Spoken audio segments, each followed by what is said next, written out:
মিঠিঝোড়া ধারাবাহিকের পার হয়ে গেল 1 বছর। রায়ের কোলে জন্ম নিল ফুটফুটে এক মেয়ে সন্তান। মিঠিঝোড়া ধারাবাহিকের নতুন প্রোমোর আপডেট নিয়ে চলে এসেছি। ভিডিওটিতে লাইক দিয়ে শেষ পর্যন্ত দেখতে থাকুন। মিঠিঝোড়া ধারাবাহিকের নতুন প্রোমোতে আমরা দেখতে পাবো দেখতে দেখতে 1 বছর পার হয়ে গেছে। এবার রায়ের ডেলিভারির সময় হয়ে গেছে, যেটা নিয়ে অনিকেত অনেক বেশি টেনশনে ছিল। অনিকেত বুঝতে পারছে না রায়কে সে এখন কোথায় নিয়ে যাবে।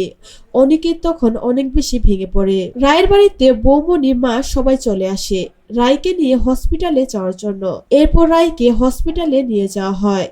সেখানে রায় অনেক বেশি অসুস্থ হয়ে পড়ে। রায়কে নিয়ে ডক্টররাও অনেক বেশি টেনশনে থাকে যে এবার কি হবে। রায়ের অবস্থা অনেক বেশি ক্রিটিক্যাল হয়ে যায়। এরপর রায়কে ওটি করানো হয়, আর সেখানে জন্ম নেয় ফুটফুটে এক মেয়ে সন্তান, যেটা দেখে অনির্বাণ অনেক বেশি খুশি হয়ে যায়। সেখানে রায়ের অবস্থা খারাপ থাকলেও রায়ও আস্তে আস্তে সুস্থ হয়ে যাবে।